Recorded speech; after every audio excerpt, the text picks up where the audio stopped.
దేవుని యందు ప్రియమైన సహోదరి సహోదరులారా, దేవుని ప్రియ బిడ్డలారా, యేసు బప్తిస్మ పండుగను కొనియాడుతున్న ఈ పవిత్ర సమయంలో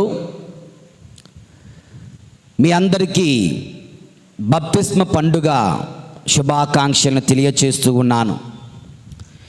యేసు ప్రభు జ్ఞానస్నానము మనందరి జ్ఞానస్నానమును కూడా గుర్తు చేస్తుంది. ఆయన జ్ఞానస్నానమునకు అర్థము వేరైతే మన జ్ఞానస్నానము ద్వారా మనము దేవునికి ప్రియమైన బిడ్డలము అవుతూ మన జన్మ పాపము కర్మ పాపమును విడుదల పొందుతూ పరలోక రాజ్యానికి వారసులమవుతూ తల్లి అయిన శ్రీసభ బిడ్డలుగా సభ్యులుగా మారుతూ ఉన్నాం. మరి ఈ రోజున ఈ జ్ఞానస్నాన పండుగ మనకు నేర్పే కొన్ని ముఖ్య అంశములను ధ్యానించుదాం. దేవుని యందు ప్రియమైన సహోదరి సహోదరులారా, ముందుగా ఈ యొక్క జ్ఞానస్నాన పండుగనే జ్ఞానస్నానమునే సాక్షాత్కార పండుగను కూడా అంటారు. నిజానికి సాక్షాత్కార పండుగ గడిచిన ఆదివారం ముగ్గురు రాజుల పండుగగా కొనియాడాం. సాక్షాత్కార పండుగ అంటే ఏంటి? దేవుడు తనను తాను ఎరుకపరుచుకోవడం, తెలియజేసుకోవడం. దేవుడు తనను యోదయ ఇతరులైనటువంటి ముగ్గురు జ్ఞానులకు మొట్టమొదటిసారిగా ఇతరులకు తనను తాను వ్యక్తపరుచుకుంటున్నాడు, ఎరుకపరుచుకుంటున్నాడు, తెలియచేసుకుంటున్నాడు. మరి జ్ఞానస్నానములో కూడా another manifestation, another Epiphany of the lord, మరొక సాక్షాత్కారం ఏంటంటే పరలోక తండ్రి బాహాటంగా బహిరంగముగా ఆకాశ ద్వారాలు తెరిచారు.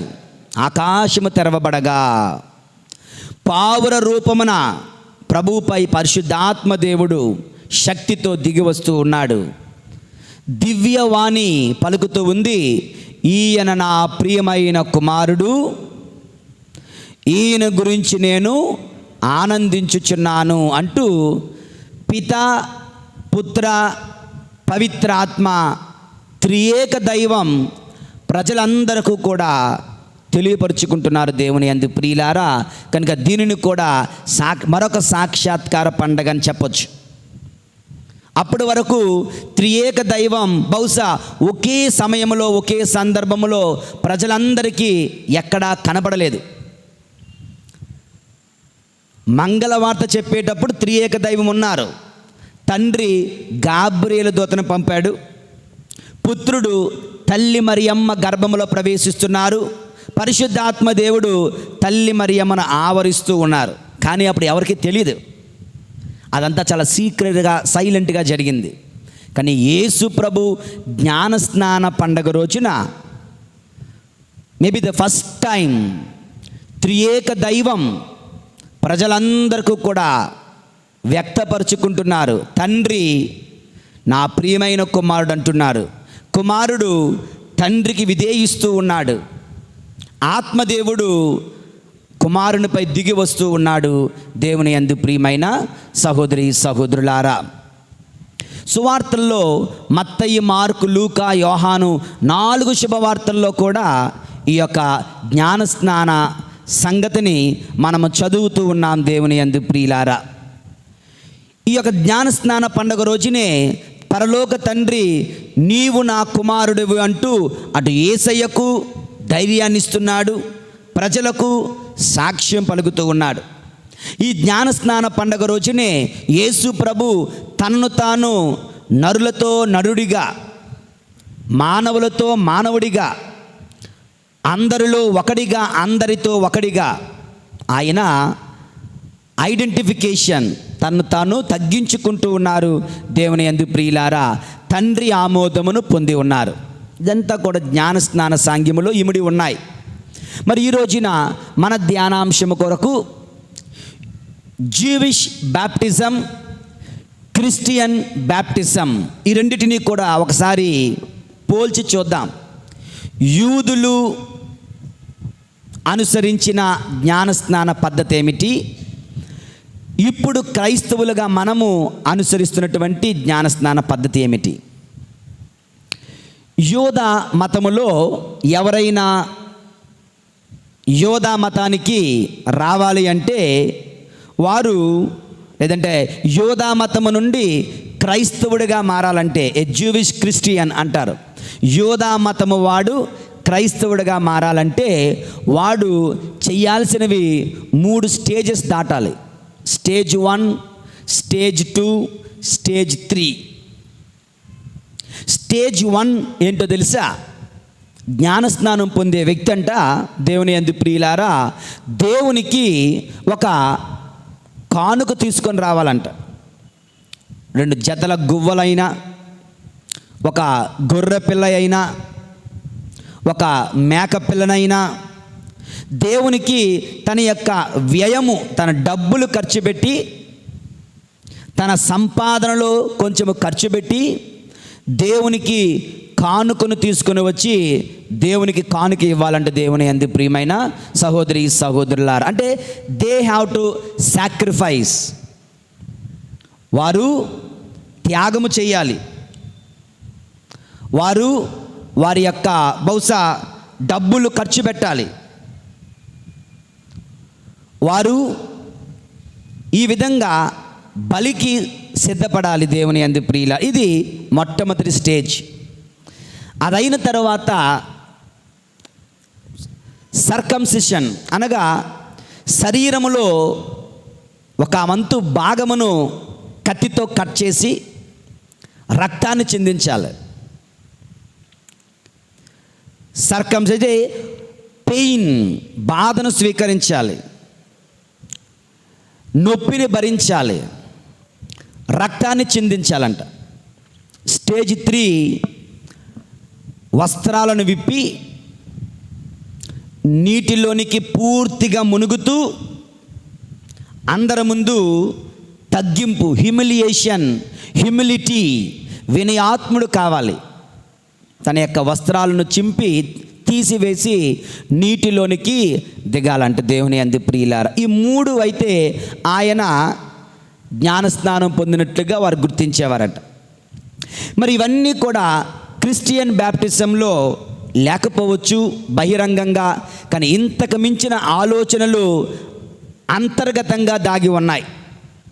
జ్ఞానస్నానం పొందుతున్న మనం కూడా దేవుని యందు ప్రియమైన సహోదరి సహోదరులారా, వారు ఏ విధముగా డబ్బులు వెచ్చించి గొర్రెనో మేకనో గువ్వలనో పావురాలనో కొని దేవునికి త్యాగము బలి ఇవ్వాలో, మనం కూడా జ్ఞానస్నానం పొందుతున్న మనము కూడా మన సమయాన్ని దేవునికి అర్పించగలగాలి, త్యాగము చేయగలగాలి. మన యొక్క టాలెంట్స్, మన యొక్క లాభము, మన యొక్క అవసరమైతే వ్యయము దేవుని సేవలో చెల్లించగలగాలి దేవుని యందు ప్రియులారా. మత్తయి సువార్త 16వ అధ్యాయము 24వ వచనంలో చూడండి ప్రభు ఏం చెప్తున్నారు. మత్తయి సువార్త 16వ అధ్యాయము 24వ వచనం. నన్ను అనుసరింపకోరువాడు తన్ను తాను పరిత్యజించుకొని తన సిలువను ఎత్తుకొని నన్ను అనుసరింపవలెను. దేవుని యందు నన్ను జ్ఞానస్నానం పొందేవాడు, నా శిష్యుడు కాగోరేవాడు తన్ను తాను పరిత్యజించుకోవాలి, తన అనుదిన సిలువను ఎత్తుకోవాలి, నన్ను అనుసరించాలి. వారు గొర్రెలను మేకలను గొవ్వలను పావురాలను త్యాగము చేస్తే క్రైస్తవ జ్ఞాన స్నానము కోరుతుంది. గొర్రెలు మేకలు ఆవులు ఎడ్లు నువ్వు చేయాల్సిన అవసరం లేదు, అది బహిరంగంగా. కానీ అంతర్గతంగా నీవు అటువంటి బలియాగమునకు సిద్ధపడాలి. నీవు చేయాల్సిన బలియాగము ఏమిటండి అంటే ప్రార్థనకై నీ సమయమును వెచ్చించాలి. దేవుని కొరకై పరుల కొరకై నీ వ్యయమును వెచ్చించాలి. దేవుని కొరకై, దైవ సేవ కొరకై దేవుడు నీకు ఇచ్చిన వరాలు, పాటలు పాడొచ్చు, బోధన కావచ్చు, వాటిని వెచ్చించగలగాలి. దేవుని యందు ప్రియమైనటువంటి సహోదరి సహోదరులారా, చాలా ఒకానొక సమయంలో ఒక ఇంటికి వెళ్ళాను. ఆ ఇంటిలో వాళ్ళతో మాట్లాడుతూ ఉంటే, ఇది ఒకరింట్లోనే కదా, అందరింట్లో జరిగేదే. దేవుని యందు ప్రియులారా, రోజంతా ఇంటిలో ఖాళీయే. రోజంతా పెద్దగా పని చేసేది పనివారు ఉన్నారు, పని చేస్తున్నారు, అంట్లు తోమడానికి వస్తున్నారు, ఇల్లు తుడడానికి వస్తున్నారు. దేవుడు చక్కగా ఆస్తిపాస్తులతో దీవించాడు, అంతా బాగానే ఉంది. కొంచెం చిన్న చిన్న అనారోగ్యాలు కూడా ఉన్నాయి. అడిగాను, మీరు మరి ప్రార్థన చేస్తున్నారా? లేదండి. ఇప్పుడు సమయం లేక వాళ్ళు ప్రార్థన చేయడం, మన జనరల్గా మనం ఏం చెప్తాం, డ్యూటీకి వెళ్ళి వచ్చేసరికి రాత్రి 10 అయిపోతుంది కనుక జపం చెప్పడానికి, కుటుంబ ప్రార్థనకు టైం లేదు అంటాం కదా. ఇక్కడ అలా కాదు, టైం ఉంది, ఖాళీ ఉంది, సమయం ఉంది. అయినా దేవునితో, దేవుని కొరకు సమయం వెచ్చించడానికి మనస్సు లేదు. మనందరి ఇండ్లలో, చాలామంది ఇండ్లలో ఇదే తంతు, ఇదే కథ, ఇదే సంగతి. సమయం లేక కాదు, అవకాశం లేక కాదు, ఇల్లు వాకిలి లేక కాదు, మరిచిపోయి కాదు, మనస్సు లేక. దేవుని యందు ప్రియులారా, యోధా మతములో జ్ఞానస్నానము గొర్రెలు, మేకలు, ఆవులు, ఎడ్లు, పావురాలు, గొవ్వలు దేవునికి అర్పించాలి. మనం అవన్నీ చేయాల్సిన అవసరం లేదు. మనము దేవునికి అర్పించాల్సింది మన సమయము, మన మనస్సు. దేవుడు మనకిచ్చిన దాంట్లో ఆయుష్లో ఒక ఇంత, రోజులో ఒక గడియ, సంపాదనలో ఒక వంతు, అనుగ్రహాలు ఆశీర్వాదాలలో ఒక అంతు దైవ సేవకై వినియోగించాలి అంటూ మనము ఈ జ్ఞానస్నాన పండుగ రోజున గుర్తించాలి, గమనించాలి. దేవుని యందు ప్రియులారా, ఇక రెండవ స్టేజ్ ఏమిటండి? సర్కంసిషన్, సున్నతి. శరీరంలో ఒక భాగమును వారు కట్ చేస్తారు, రక్తాన్ని వాళ్ళు చిందిస్తారు, నొప్పిని వారు భరిస్తారు. మరి జ్ఞానస్నానములో మనము కూడా ఈ యొక్క సిలువను స్వీకరించడానికి, పరిత్యజించడానికి, నన్ను అనుసరింపకోరువాడు తనను తాను పరిత్యజించుకోవాలి. నన్ను అనుసరింపకోరువాడు తన అనుదిన సిలువను ఎత్తుకొని నన్ను అనుసరించాలి. సిలువ లేకుండా, కష్టాలు లేకుండా, బాధలు లేకుండా, ఇబ్బందులు లేకుండా నాకు క్రీస్తు కావాలి అంటే నువ్వు పొందుకోలేవు. ఈ కష్టాలు, ఈ సిలువలు, ఈ బాధలు మనలను శుద్ధి చేస్తాయి. బంగారమును అగ్ని శుద్ధి చేస్తున్నట్లుగా, సబ్బు లోహములను శుద్ధి చేస్తున్నట్లుగా,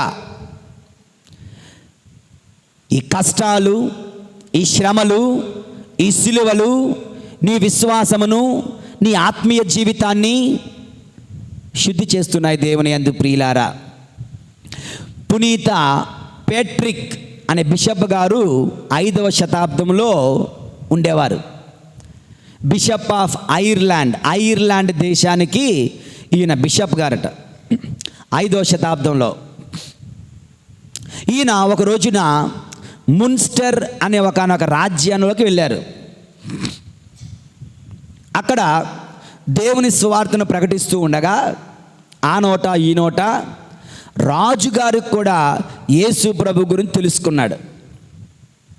ఆ యొక్క మున్స్టర్ రాజ్యానికి ఉన్న రాజు బిషప్ గారిని పిలిచారు, నాకు కూడా యేసు ప్రభు గురించి బోధిస్తారా అని. బిషప్ గారు యేసు ప్రభు గురించి రాజుగారికి అనేక విషయాలు బోధించారు. అయితే రాజు అంటున్నాడు, నాకు కూడా జ్ఞానస్నాన వరం ఇస్తావా అని. తప్పకుండా జ్ఞానస్నానం ఇస్తాను, రేపు రండి అని చెప్పి డేట్ ఫిక్స్ చేశారంట. ఆ మరుసటి రోజున బిషప్ గారు వచ్చారు, రాజుగారు కూడా వచ్చారు జ్ఞానస్నానం పొందుకోవడానికి. ఆ రోజుల్లో బిషపులు ఎక్కడికి వెళ్ళినా పొడవాటి టోపీ, అదేవిధంగా చేతిలో తన యొక్క అధికారానికి గుర్తుగా ఉన్న ఒక కర్ర, మెడలో పెద్ద సిలువ వండుకొని వెళ్తూ ఉండేవారు. అయితే ఈ చేతిలో ఉన్న కర్ర ఎలాగుంటుందండి అంటే క్రిందకు వచ్చేసరికి సూదిగా ఉంటుందన్నమాట. ఎందుకండి అంటే వాళ్ళు ఎక్కడికి వెళ్ళినా దాన్ని భూమిలో గుచ్చి ప్రార్థన చేసేవారు, వాళ్ళ పనులు వాళ్ళు చేసేవారు. అంతా అయిపోయిన తర్వాత దాన్ని తీసుకొని వెళ్ళిపోతూ ఉండేవారు. అర్థమవుతుందా? చేతిలో ఉన్న కర్ర, ఆ సిలువ గుర్తులో ఉన్న కర్ర చివరన సూదిగా ఉంటుంది, భూమిలో గట్టిగా గుచ్చడానికి. ఈయన జ్ఞానస్నానం ఇచ్చేటప్పుడు బిషప్ గారు ఏం చేశారంటే ఆ యొక్క తన యొక్క చేతిలో ఉన్నటువంటి దండము లేదంటే ఆ సిలువను తీసుకొని భూమిలో గట్టిగా గుచ్చారు. అది ఎక్కడ గుచ్చుకుందంట? రాజుగారి వ్రేళ్ళ మధ్యను గుచ్చుకుందంట, తన యొక్క పాదంలో. ఆయన ఏమీ అనలేదంట, సైలెంట్గా ఉన్నారంట. బిషప్ గారికి ఆ విషయం తెలియలేదు. ఆయన జ్ఞానస్నానం ఇస్తూ ఉన్నారు. ఒక అరగంట గంట జ్ఞానస్నానం అంతా అయిపోయిన తర్వాత ఈ యొక్క సిలువను టక్కని తీసేసరికి అక్కడంతా రక్తంతో ఉంది. ఏంటిదంతా రక్తం ఉంది, ఏమైంది అంటే అది మీరు నా కాలులో గుచ్చారు కదా అన్నారట. మరి నేను దాన్ని మీ కాలులో గుచ్చితే మీరు ఎందుకు నాకు చెప్పలేదు అంటే, జ్ఞానస్నానంలో ఇది కూడా ఒక భాగమేమో అనుకున్నాను, అందుకే సైలెంట్గా ఉన్నాను. ఇది భాగం కాదా? అరే బై యాక్సిడెంట్ ఇది జరిగిందయ్యా, నేనేం కావాలని గుచ్చలేదు అన్నారట. దేవుని యందు ప్రియులారా, అయినప్పటికీ కూడా అందులో ఒక అర్థం ఉంది. రాజుగారు అనుకుంటున్నారు జ్ఞానస్నానం పొందాలి అంటే ఈ నొప్పి అనుభవించాలి అనుకున్నాడు, ఈ బాధను స్వీకరించాలి అనుకున్నాడు, రక్తాన్ని చిందించాలి అనుకున్నాడు. అయితే అప్పుడే జ్ఞానస్నానము అర్థవంతం అనుకున్నాడు. తెలుసు అనుకున్నాడో తెలియకుండా అనుకున్నాడో కానీ అది అక్షరాల నిజమే. జ్ఞానస్నానము లేదంటే జ్ఞానస్నాన జీవితము is not a simple life. చాలామంది క్రైస్తవ జీవితం పుచ్చుకోవడానికి వస్తున్నారు. ఎందుకో తెలుసా? అక్కడ కష్టాలు ఉన్నాయి, ఇక్కడికి వస్తే కష్టాలు పోతాయంట కదా. నేను ప్రార్థన చేసుకున్నాను, నా కష్టం పోతే నేను యేసుప్రభుని నమ్ముతాను. ఓకే, నా కష్టం పోతే యేసుప్రభుని నమ్ముతాను, నా దుఃఖము పోతే యేసుప్రభుని నమ్ముతాను, నా నష్టం పోతే యేసుప్రభుని నమ్ముతాను, నా అప్పులు తీరిపోతే యేసుప్రభుని నమ్ముతాను, నేను కోర్టులో గెలిస్తే నేను యేసుప్రభుని నమ్ముతాను, నా డబ్బులు నాకు తిరిగి వస్తే నేను యేసుప్రభుని నమ్ముతాను, నేను అమ్మకానికి పెట్టిన నా ఇల్లు లేదా నా భూమి అమ్మకం అయిపోతే నేను యేసుప్రభుని నమ్ముతాను, నా బిజినెస్ సక్సెస్ అయితే నేను యేసుప్రభుని నమ్ముతాను, నాకు మగబిడ్డ పుడితేనే యేసుప్రభుని నమ్ముతాను. లేరా లేరా మన మధ్యన? నిన్నటి రోజున అమ్మగారులు ఇక్కడ సాయంత్రం డెకరేషన్ చేస్తున్నారు. అక్కడ నేను పాప సంగీతనాలు వింటున్నాను. సాయంత్రం 6:30-7 గంటలకి ఒక ఆవిడ ఇక్కడికి వచ్చింది, ఇక్కడ నిల్చుంది. బహుశా దుష్టాత్మతో ఉన్నదేమో. యేసు ప్రభు వైపు కోపంగా గుర్రుగా నిన్ను చంపేస్తాను, నిన్ను రక్కేస్తాను, నిన్ను పీకేస్తాను అంటూ యేసు ప్రభు మీద ఉమ్ము వేయడం, ఉమ్మేస్తుంది. అక్కడ ఇక్కడ నువ్వేం చేస్తున్నావు అంటూ యేసు ప్రభు మీద ఒక రకమైనటువంటి తిరుగుబాటుగా ప్రవర్తిస్తూ ఉంది. దుష్టాత్మతో వచ్చిందో మరి కోపం ఏంటంటే, నా కోరిక నువ్వు తీర్చలేదు, నేను అడిగింది నువ్వు ఇవ్వలేదు, నేను కోరింది నువ్వు చెయ్యలేదు అంటూ ఆమె తన యొక్క పగ ప్రభుపై వ్యక్తపరుస్తుంది. దేవుని యందు ప్రియమైన సహోదరి సహోదరులారా, మనం కూడా the life of baptism, the life of Christian living, క్రైస్తవ జీవితం సునాయాసంగా ఉండాలి, సుఖవంతంగా ఉండాలి, అది పూల పాన్పు కావాలి అని అనుకుంటే పొరపాటే. జ్ఞానస్నానం పొందుకున్న మన జీవితం అనుదిన సిలువను ఎత్తుకొని ముందుకు వెళ్ళగలగాలి. కష్టాలు రాక మానవు, ఇబ్బందులు రాక మానవు, అయితే ప్రభుని నమ్ముకుంటే ఆ కష్టాలు, ఆ ఇబ్బందులు మనల్ని ముంచివేయలేవు. ప్రభు అంటున్నారు, ఇదిగో దేవుని వాక్యం సెలవిస్తుంది, నేను నీటి గుండా నడిచినను నేను మునిగిపోలేను, అగ్ని గుండా పయనించినను నేను కాలిపోలేను. ఎందుకని? అది నీరైనా, అది అగ్ని అయినా, అది లోయ అయినా, అది అడవి అయినా ప్రభు నిన్ను నడిపించగలడు. ప్రభు నిన్ను ఆ కష్టమును దాటించగలడు. ఆయన హస్తముతో, ఆయన నామములో విశ్వాసముతో దేవుని యందు ప్రియులారా, పేట్రిక్ ఆ యొక్క రాజుగారు ఏ విధంగా అయితే జ్ఞానస్నానం అంటే కష్టాలతో కూడుకుందేమోనని నేను చెప్పలేదండి, రక్తాన్ని చిందించానంటున్నాడో, మన జీవితాలలో కూడా జ్ఞానస్నానం పొందుకున్న నీవు పూల పాన్పు కొరకు వెతకొద్దు. జ్ఞానస్నానం పొందుకున్న నీవు నేను అనుదిన సిలువను ఎత్తుకొని ప్రభుని అనుసరించే క్రైస్తవులు మనం కావాలి. జబ్బొస్తే, రోగం వస్తే, కష్టం వస్తే, మరణం వస్తే, యాక్సిడెంట్ అయితే ఈ దేవుడు నా దేవుడు కాదు అనేవాడు క్రైస్తవుడే కాదు. దేవుని యందు ప్రియులారా, జ్ఞానస్నానము వాళ్ళైతే శరీరాన్ని కోసుకునేవారేమో, వాళ్ళైతే రక్తాన్ని చిందించేవారేమో. నీవు నేను శరీరాన్ని కోసుకోవాల్సిన అవసరం లేదు, రక్తాన్ని చిందించాల్సిన అవసరం లేదు. అనుదిన జీవితంలో ఎదురయ్యే జీవిత సమస్యలను, సిలువలను ప్రేమతో స్వీకరిస్తూ దేవునికి అర్పిస్తూ ముందుకు సాగగలగాలి. దేవుని యందు ప్రియమైన సహోదరి సహోదరులారా, దేవుని ప్రియబిడ్డలారా, మూడవ స్టేజ్ ఏంటి? 2 స్టేజ్లు అయిపోయాయి కదా. మూడవ స్టేజ్ ఏంటి మర్చిపోయారా? జ్ఞానస్నానము. ఎలాగంట? అందరి ముందు వస్త్రాలు విప్పాలి, అవునా? అందరూ ఉంటుండగా ఆయన నీటిలో దిగాలి, నీటిలో మునగాలి. జ్ఞానస్నానం ఇచ్చేవాడు నిల్చొని ఉంటాడు, జ్ఞానస్నానం పొందేవాడు తన్ను తాను నీటిలో పూర్తిగా ముంచుకోవాలి, తగ్గాలి. దేవుని యందు ప్రియులారా, దాని అర్థం ఏమిటండి అంటే ready to receive humiliation, ready to be humble before the lord.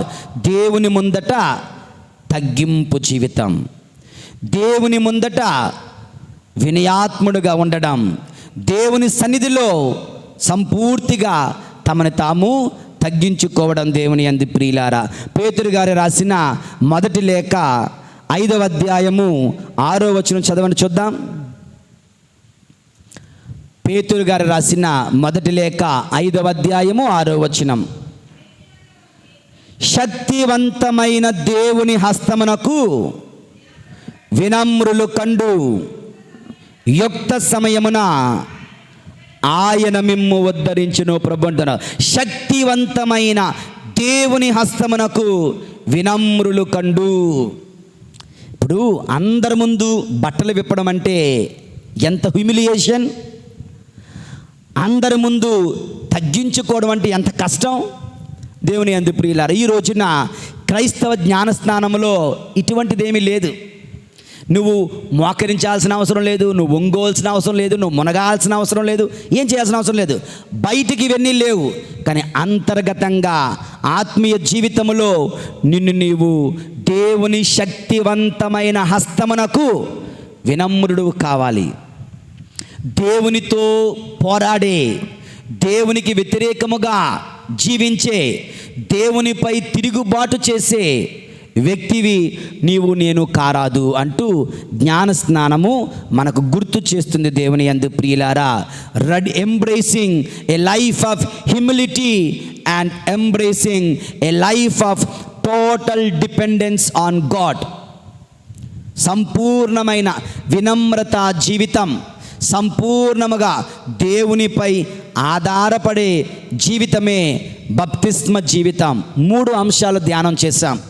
మొదటిది త్యాగము చేయాలి, రెండవది సిలువను స్వీకరించాలి, మూడవది వినమ్రులు కావాలి. ఇదే జ్ఞానస్నాన పరమార్థం. ఈ జ్ఞానస్నాన పండగ రోజున ప్రభు మనందరికీ కూడా నేర్పుతున్నటువంటి ముఖ్యమైనటువంటి జీవిత పాఠాలు. దేవుని యందు ప్రియులారా, వారైతే గొర్రెలు, మేకలు, ఆవులు, ఎడ్లు, పావురాలు ఇచ్చేవారు. మన సమయము, మన మనస్సు, మన ప్రార్థన, మన యొక్క సంపాదనలో ఒక భాగము పరుల మేలు కొరకై, మన యొక్క దేవుడు మనకిచ్చిన వరాలు దేవుని సేవలో వినియోగించే వ్యక్తులం అవుదాం.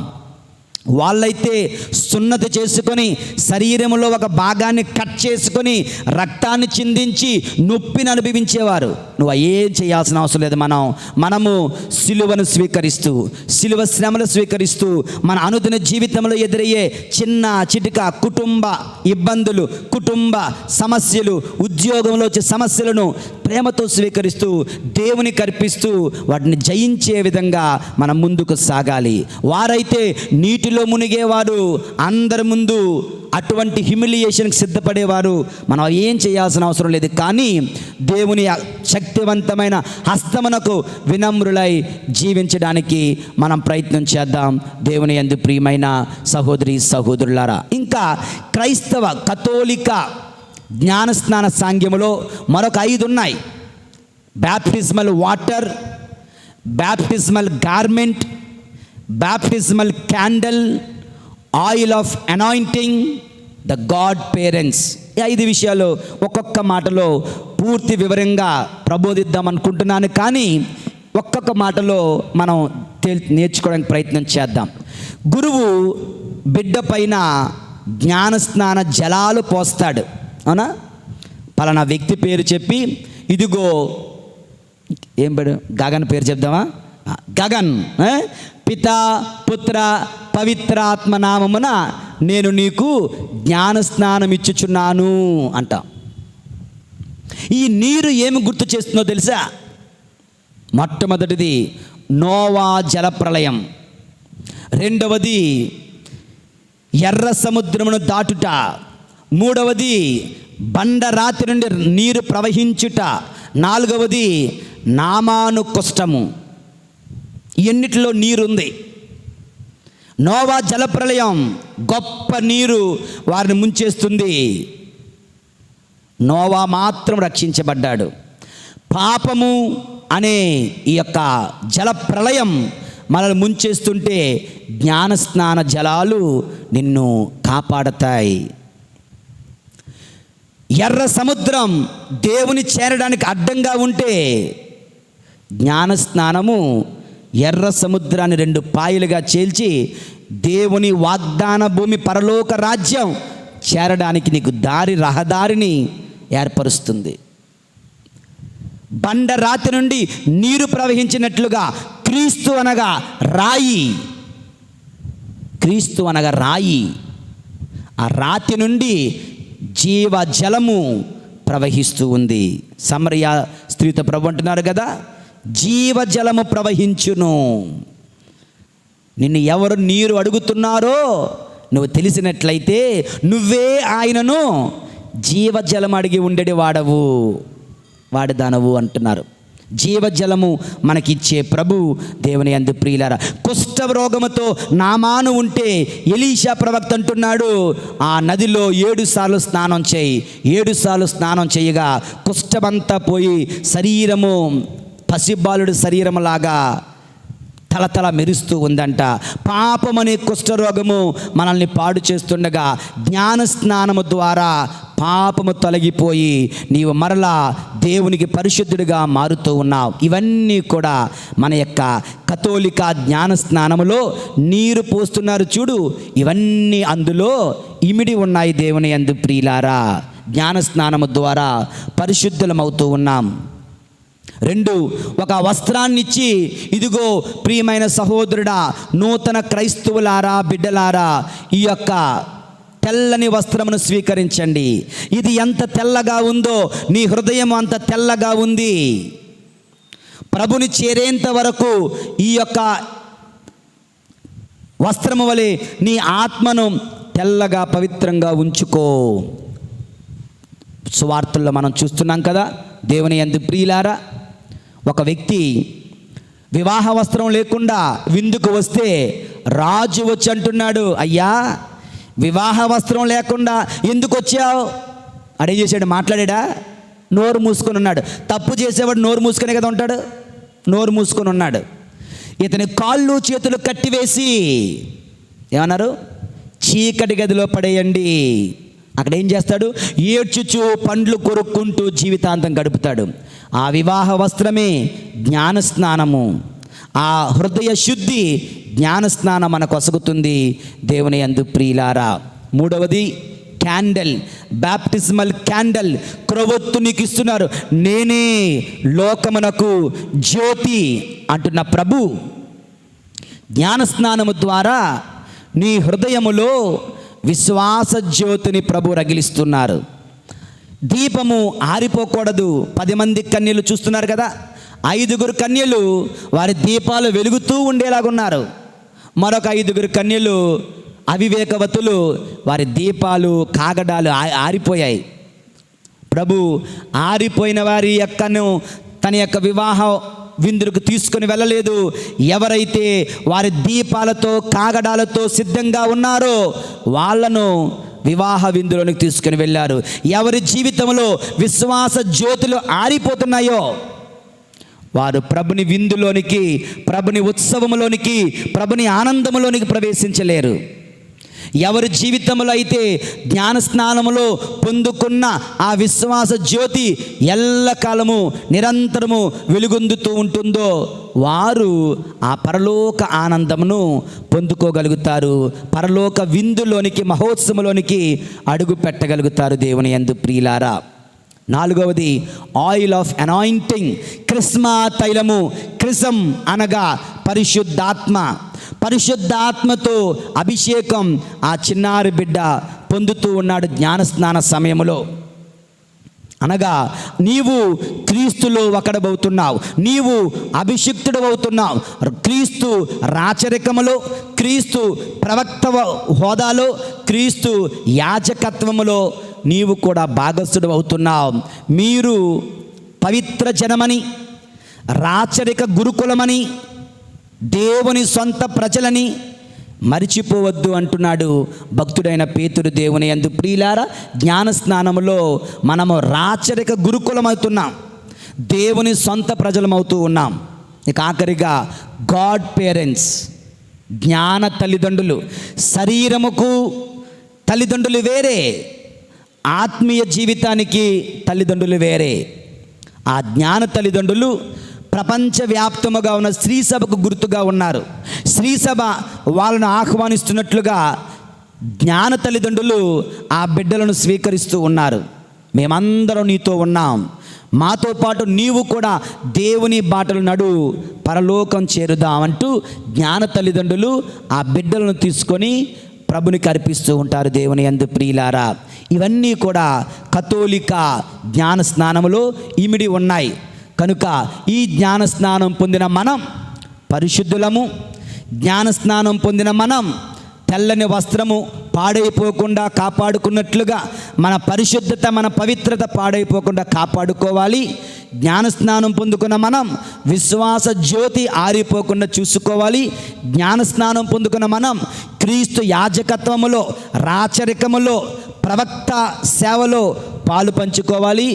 క్రీస్తులో జ్ఞానస్నానం పొందుకున్న మనం తల్లి అయిన శ్రీ సభతో, విశ్వ శ్రీ సభతో కలిసి ప్రభు వైపు పయనించాలి. ప్రభు మనలను దీవింతురుగాక. పితా పుత్ర పరిశుద్ధాత్మ నామమున ఆమేన్.